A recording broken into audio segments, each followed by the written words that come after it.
நிக்கிட்டு sir அவர் நிக்கெட் வேற நம்ம உங்க தம்பி வேற யாரு எல்லாம் இருக்காங்க. உட்கார் உட்கார் பெருமாள் உட்கார் பெருமாள் உட்காரு. உட்காந்து நின்னாங்க சார். அவ்வளோ மனுவை கொடுத்துருக்காங்க.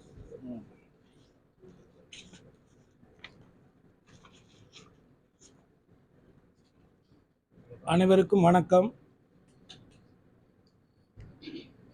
குற்றப்பரம்பரை சட்டத்தின் மூலமாக வெள்ளையர்கள் காலத்தில் மிகவும் பாதிக்கப்பட்ட, அதில் அடையாளம் கண்டெடுக்கப்பட்டு 68 சமுதாய மக்களை சீர்மரபினர் பட்டியலில் 79க்கு முன்பு வரை அவர்கள் அந்த உத்தரவின்படி அவர்கள் அனைவருக்கும் அந்த டீநோட்டிஃபைட் ட்ரைப்ஸ் சீர்மரபினர் பழங்குடியினர் அந்த பிரிவில் இருந்தாங்க. அது கடந்த காலங்களில் சீர்மரபினர் கம்யூனிட்டி சமூகம் என்று மாற்றப்பட்டிருக்கு. தொடர்ச்சியாக கிட்டத்தட்ட இந்த 68 சமூக மக்களும் தொடர்ச்சியாக இந்த சான்றிதழ் ஒற்றை சான்றிதழ்களாக ஏற்கனவே இருந்த அந்த டீநோட்டிஃபைட் ட்ரைப்ஸ் என்கின்ற அந்த பழங்குடியினர் பட்டியலிற்கான சான்றிதழ் கிடைத்தால் மட்டும்தான் ஒன்றிய அரசினுடைய சலுகைகளும் மாநிலத்தினுடைய சலுகைகளையும் ஒரு சாராராக சமமாக கிடைக்கும் என்ற நம்பிக்கையில் அவர்களுடைய கோரிக்கைகளை தொடர்ந்து வலியுறுத்தி கொண்டிருக்கிறார்கள். ஆகவே இன்றைய தினம் அந்த சீர்மரபினர் பிரிவில் இருக்கக்கூடிய 68 சமூகத்திலே சில சமூக மக்களுடைய பிரதிநிதிகளை நாங்கள் அழைத்து அவர்கள் என்னிடத்திலே மாண்புமிகு தமிழகத்தினுடைய முதலமைச்சர் மதிப்புக்கும் மரியாதைக்கும் உரிய அண்ணன் மு க ஸ்டாலின் அவர்களிடத்திலே இந்த கோரிக்கையை முன்னிறுத்தி அவரை நேரில் சந்தித்து கொடுத்து இந்த மக்களுக்கான இந்த நீண்டகால கோரிக்கையாக இருக்கக்கூடிய அந்த சீர்மரபினர் பழங்குடியினர் என்கின்ற ஒற்றை சான்றிதழ் முறையை பெற வேண்டும் என்ற நோக்கத்திலே இவர்கள் என்னை சந்தித்து மனுக்களை கொடுத்திருக்கிறார்கள். நிச்சயமாக இதை மாண்புமிகு தமிழகத்தினுடைய முதல்வர் அவர்களுக்கும் துணை முதலமைச்சர் அவர்களுக்கும் சட்ட அமைச்சரிடத்தில் நிச்சயமாக இதை எடுத்து சென்று இந்த 68 சமுதாய மக்களுடைய நீண்டகால போராட்டமாகவும் கோரிக்கையாகவும் இருக்கக்கூடிய இந்த ஒற்றை சான்றிதழ் முறையை பெற்றுக் கொடுக்க வேண்டும் என்கின்ற கோரிக்கையை முன்னிறுத்துவதும், அதே நேரத்தில் பிற்படுத்தப்பட்டோர் மக்களுக்கான ஆணையம் இருக்கின்ற அதே நேரத்தில் இந்த சீர் மரபினர்களுக்கான இந்த 68 சமூகங்களை ஒன்றிணைத்த ஒரு ஆணையத்தையும் உருவாக்கி கொடுக்க வேண்டும் மாண்புமிகு தமிழக முதலமைச்சர் என்ற கோரிக்கையை இங்கே நாங்கள் எல்லாம் ஒன்று கூடி இந்த நேரத்தில் உங்களை சந்தித்து இந்த சந்திப்பின் வாயிலாக மாண்புமிகு தமிழக முதல்வருக்கும் துணை முதல்வர் அவர்களுக்கும் சட்ட அமைச்சர் அவர்களுக்கும் எங்களுடைய நீண்டகால கோரிக்கையை நாங்கள் முன்மொழிகிறோம். நன்றி. இப்போ தேவேந்திர குல வேளாளர்களே தங்களை எஸ்சி பட்டியல எடுத்து நாங்க ஒரு உயர்ந்த ஜாதி இடத்துக்கு போறோம்னு சொல்லக்கூடிய இந்த சூழ்நிலையில குறிப்பாக முக்குளத்தூர் மீண்டும் சீர்மரபினர் பழங்குடியினர் வர்றது எந்த அளவுக்கு அது அவர் சொல்லுங்க. ஒரு சமுதாயம் எந்த அடிப்படையில் முன்னேறி இருக்கிறது உயர்ந்திருக்கிறது நீங்க சொல்ல விரும்புறீங்க? ஒரு சமுதாயம் கல்வி ரீதியாகவும் பொருளாதார ரீதியாகவும் அரசு வேலைவாய்ப்புகள் மூலமாகவும் எந்த ஒரு சமுதாயம் உயர்ந்திருக்கிறதோ அதைத்தான் நீங்கள் உயர்ந்த சமுதாயம் என்று சொல்ல முடியும். இன்றைக்கு நீங்கள் ஜாதி ரீதியான கணக்கெடுப்பை ஒன்றிய அரசு ஏன் இதுவரை நடத்த மறுக்கிறது? அதற்குள்ள ஒரு மிகப்பெரிய அரசியல் இருக்கிறது. அதை விவாதம் செய்வதற்கு யாராக இருந்தாலும் நான் தயாராக இருக்கிறேன். உங்களில் நடத்தப்படும் என்னைக்கு நடத்தப்படும் காலக்கெடு சொல்லியிருக்காங்களா? இவ்வளவு நாளைக்கு நடத்தும்னு சொல்லியிருக்காங்களா? சென்சஸ் எடுக்க சொல்லியிருக்காங்களா? ஆனால் இதை செய்ய வேண்டியது மத்திய அரசு தான். ஆனால் மாநில அரசு செய்ய வேண்டும் என்று இங்க இருக்கக்கூடிய ஒரு சிலர் அதை கோரிக்கையா வச்சு மாநில அரசை குறை சொல்லக்கூடிய கோரிக்கைகளாக தான் இங்க நடந்துட்டு இருக்க தவிர சென்சஸ் தேவை சார். சென்சஸ் வச்சு சார் சென்சஸ் இல்ல ஒரு விஷயம், சென்சஸ் எடுக்க சொல்றீங்க மாநில ரீதியாக. ஆல்ரெடி ஒரு சென்சஸ் இல்லாமலாம் இருக்காது. ஆனால் எப்படி அந்த மக்களுக்கான அந்த சலுகைகள் அந்த இடஒதுக்கீடு எப்படி போய் சேரும்? இந்தந்த சமூகத்துல இந்தந்த மக்கள் இத்தனை தொகை பேர் இருக்கிறாங்கன்னு தெரிஞ்சாத்தானே கல்வி ரீதியாக இன்னமும் கல்வி ரீதியாக பொருளாதார ரீதியாக அரசு வேலை வாய்ப்புகளில் இந்த சமூகம் பின்தங்கிதான் இருக்கு. அவர்கள் கல்வி ரீதியாக படிப்புலையும் அதே மாதிரி அரசு உத்தியோகங்களிலும் குறிப்பாக மாநில மத்திய ஒன்றிய அரசுடைய வேலை வாய்ப்புகள்ல இந்த சமூகம் மற்ற சமூகங்களை போல் சமநிலைக்கு வர வேண்டுங்கிறதா இவங்களுடைய நீண்ட கால கோரிக்கை. மாநிலங்களையும் வேணும், மத்தியத்திலே வேணும். முக்கியத்துவம் இல்லைன்னு சொல்றீங்க. 68 சீர்மரபினர்களுக்கு அந்த அவங்களுடைய நியாயமான ஏற்கனவே ஒன்றிய அரசு வழங்கி கொண்டிருந்த அந்த நியாயமான அந்த விகிதாசார அடிப்படையில் அவர்களுக்கான உரிமை திரும்ப பெறணும் அப்படிங்கிறதான் கோரிக்கை. இதே மாநில அரசு கிட்ட நாங்கள் வந்து கோரிக்கையா வைக்கிறோம். வேற ஏதாச்சும் தமிழகத்துல சட்ட ஒழுங்கு சரியில்லை அப்படின்னு எடப்பாடி கேட்கும்போது பொள்ளாச்சி பாலியல் சம்பவத்தை எடுத்துக்காட்டா சொன்னாங்க.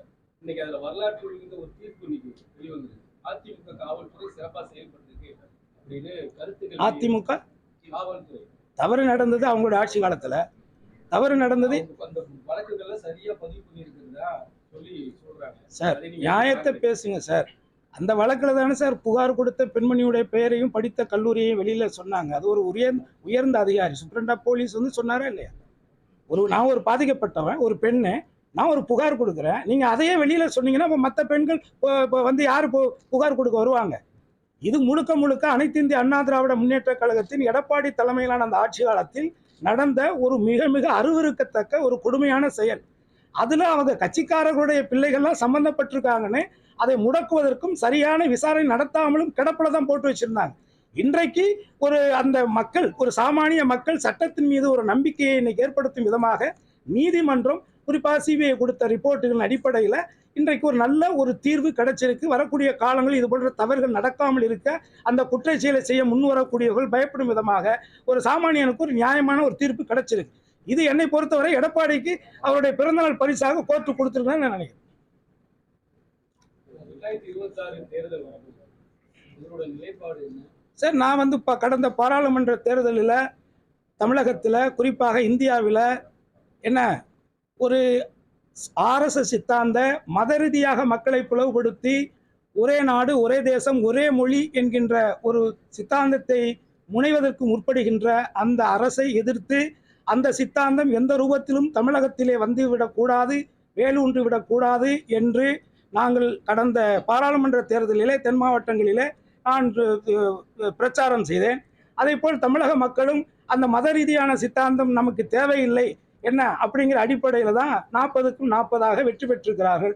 ஆகவே நாங்கள் தொடர்ச்சியாக தமிழர்கள், தமிழர் நலன், தமிழ் மொழி இவை பாதுகாக்கப்படணும் அப்படிங்கிற பொழுது அதே நேரத்தில் தமிழகத்தினுடைய சமூக நீதி பாதுகாக்கப்படணுங்கிற ஒரு கோரிக்கையை முன்னெடுத்து ஒரு மாநிலத்தினுடைய உரிமைகளை, ஒரு மாநிலத்தினுடைய சட்டமன்றம் நிறைவேற்றுகின்ற தீர்மானங்களை புறந்தள்ளக்கூடிய கவர்னருடைய அதிகாரம் என்ன என்பதை உச்சநீதிமன்றத்தின் தீர்ப்பின் வாயிலாக ஒட்டுமொத்த இந்தியாவுக்கு எடுத்துரைத்த மாண்புமிகு தமிழகத்தினுடைய முதல்வர், இன்றைய முதல்வர் அண்ணன் மு.க. ஸ்டாலின் அவருடைய கரங்களை வலுப்படுத்துவது என்பதுதான் என்னுடைய நிலைப்பாடு. பிஜேபியில வந்து மாநில தலைவரா சமுதாயத்தை சேர்ந்த ஒரு தலைவரா போட்டிருக்காங்க. குறிப்பாக இந்திய அளவுக்கு பேசக்கூடிய ஒரு பிஜேபி, அதை நீங்க எப்படி பாக்குறீங்க சார்? இந்திய அளவில் அது ஒரு பெரிய கட்சி தான், அதுல ஒன்றும் மாற்று கருத்து கிடையாது. அது தமிழகத்திற்கான சரியான கட்சி இல்லைங்கிறதா என்னை போன்றவருடைய ஆரம்பத்திலிருந்து இருக்கக்கூடிய நிலைப்பாடு. இல்ல, நீங்க சமுதாய ரீதியாக ஒருவரை சமுதாய ரீதியாக நாங்க பார்க்கணும்னு சொன்னா கூட சமுதாய ரீதியாக அவர்கள் என்ன இந்த சமூகத்துக்கு அவர்கள் இருந்த காலங்களில், வாழ்ந்த காலங்களில், பதவிகளில் இருந்த காலங்களில் என்ன செஞ்சிருக்காங்களே நாங்க பார்க்க வேண்டியது. ஒரு சமுதாயத்துடைய பிரதிநிதியை ஒரு சமுதாயத்திலிருந்து ஒருத்தர் போட்டுட்டாலே அவர் ஒட்டுமொத்த சமுதாயத்துடைய பிரதிநிதியை நானே ஆகும். யாருமே கிடையாது. நான் இந்த சமுதாயத்தில் நான் ஒரு ஆள், அவ்வளவுதான். நான் தலைவனோ நான் மட்டுமே அப்படிங்கிறதெல்லாம் கிடையாது. இப்போ ஒருத்தர் வந்துட்டாருங்கிறாங்க ஒட்டுமொத்த மக்களுமே அவர் பின்னாடி போயிடுவாங்கிறதெல்லாம் இங்கெல்லாம் கிடையாது. இங்க எல்லாருக்கும் அறிவு இருக்கு, எல்லாருக்கும் நாலேஜ் இருக்கு. இன்னைக்கு இருக்கக்கூடிய இந்த சோசியல் மீடியாங்கிற ஒரு இதுக்குள்ள எல்லாருக்கும் எல்லா விஷயங்களையும் தெரிஞ்சுக்கிறாங்க. அதனால சமுதாய ரீதியாகனா என்ன, இந்த பிஜேபி அரசு தான், இந்த அரசு தான் இதே சமுதாயத்தை அரசியல் அனாதை ஆக்கியதுங்கிறது என்னுடைய குற்றச்சாட்டு. நான் தொடர்ச்சியாக சொல்லிட்டு இருக்கேன். தேவேந்திர குல வேளாளர் தங்களுக்கான அரசாணை கொடுங்க, தேவேந்திர குல வேளாளர் இங்க அறிவிப்புங்க போன பாராளுமன்ற தேர்தலில் அதை அறிவிச்சாங்க. ஏன்னா குறிப்பாக அந்த பாராளுமன்ற தேர்தலில் தாழ்த்தப்பட்ட மக்கள், தாழ்த்தப்பட்ட தேவேந்திர குல வேளாளரோட மக்களோட வாக்குகள் ஒரு கணிசமாக பிஜேபிக்கு கிடைச்சது. தற்போது இப்போ ஒரு முக்குளத்தை சேர்ந்தவரை போட்டனால அந்த 2 வாக்குகளை பெறுவதற்காக சார் நீங்க சொல்ற அதே மக்கள் நீண்ட கால கோரிக்கையா வைத்த காலத்திலிருந்து நாங்களும் இந்த தேசத்திற்காக தன்னுடைய வாழ்நாளில் 2000 நாட்களுக்கு மேலாக சிறையில கழித்த பசுமன் முத்துராமலிங்கத்தருடைய பெயரை மதுரை விமான நிலையத்துக்கு வைக்கணுங்கிற கோரிக்கை நாங்க வச்சுட்டு இருக்கோம். ஆனா அதான் சார் வச்சுட்டு இருக்கோம். சொல்லுங்க. போன சட்டமன்ற தேர்தலிலேயே இது மாதிரி தன்னுடைய முத்துராமலிங்கரோட பெயரை வந்து மதுரை விமான நிலையத்திற்கு வைக்கப்படும் சொல்லி அங்க பேசுற முதலமைச்சரும் தெரிவித்திருந்தார்.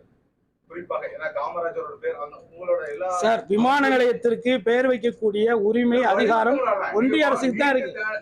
அவ்வளவு தூரம் கூட போக வேண்டாம். நீங்க இருக்க திருநெல்வேலி மாவட்ட ஆட்சித்தலைவர் அலுவலகத்தோட பேரு பூலித்தேவன் மாளிகை. ஆமா, அது தாத்தா சேதராம்பாண்டி இருக்கும்போதே கிட்டத்தட்ட 12 ஆண்டுகள் உயிரோடு இருக்கும்போது கூட பல முறை போய் சொல்லுங்க. நானே இங்க வந்து இப்ப அதுக்காக பேசியிருக்கேன். நானே பேசியிருக்கேன். இன்னைக்கு அந்த பேர் அளிக்கப்படுது. குறிப்பா இப்ப தென்காசி மாவட்டம் தனியா வந்தது. தென்காசி மாவட்டத்தில் உள்ள அந்த மாவட்ட ஆட்சித்தலைவர் அலுவலகத்துக்கும் அந்த பேர் வைக்கக்கூடிய அவங்க வலியுறுத்துறாங்க.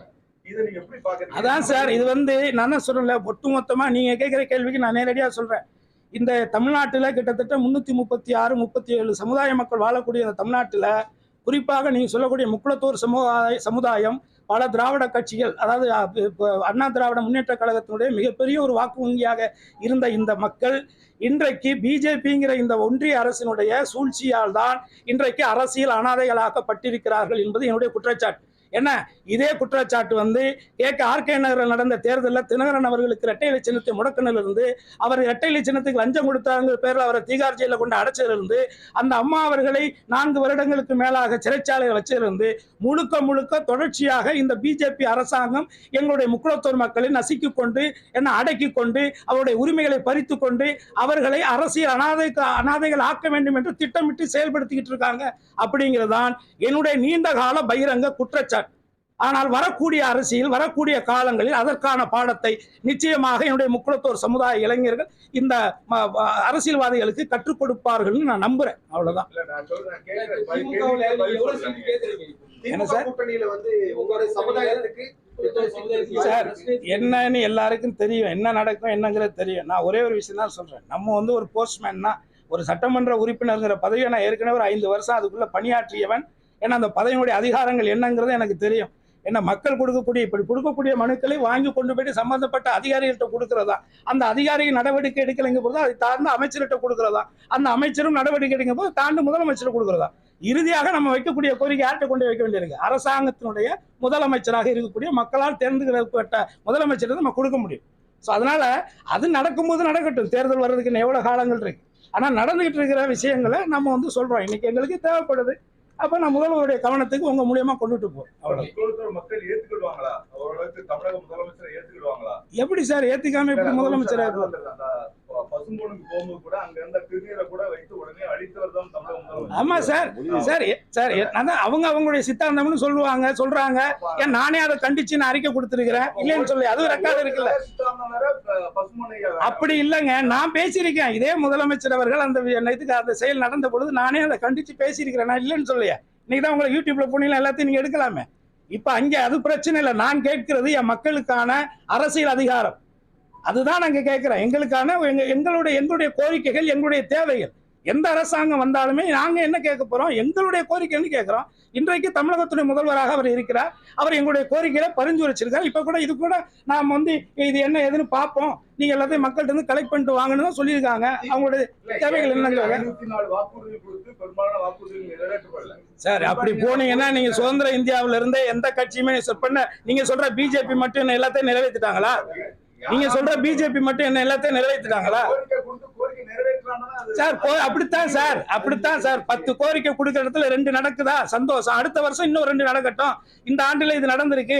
அடுத்து வரக்கூடிய 5 ஆண்டுல இதே திராவிட முன்னேற்ற கழகத்துடைய ஆட்சி வந்துச்சுன்னா அந்த 5 கோரிக்கை எங்களுக்கு நடக்கும். நாங்க நம்புறோம். அதற்காக வேலை செய்யறோம். நம்பிக்கை தானே சார் வாழ்க்கை. நீங்களும் நானும் நம்பி தானே வாழ்ந்துட்டு இருக்கோம்.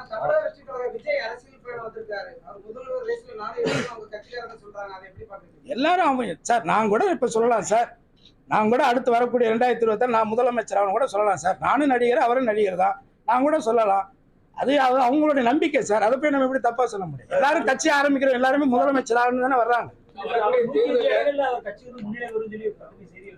சரி சார், பத்திரிகை செய்தி எல்லாமே உண்மைன்னாக்க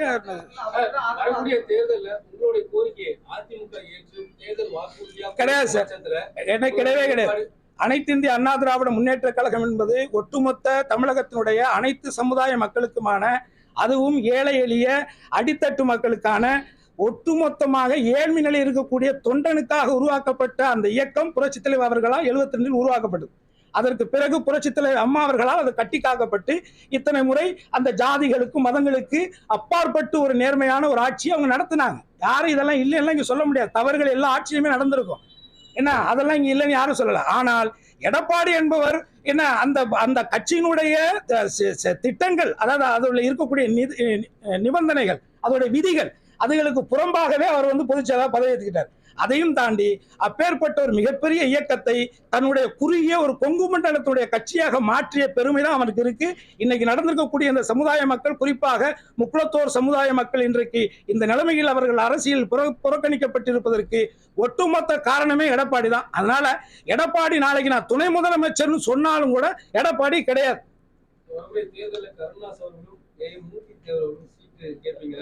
திராவிட முன்னேற்ற கழக கூட்டணியில முக்குளத்தோர்னுடைய ஒட்டுமொத்த குரலாக அண்ணன் கருணாஸ் அவர்களை நாங்கள் முன்னிறுத்தி, நானும் அகில இந்திய பசு முன்னேற்ற கழகமும் இதர தேவர் சமுதாயத்தில் உள்ள அனைத்து தலைவர்களும் ஒன்று சேர்ந்து அண்ணன் கருணாஸ் தேவர் அவர்களை ஒற்றை இலக்காக எங்களுடைய முக்குளத்தோருடைய குரலாக சட்டமன்றத்துக்கு அனுப்புவோம்.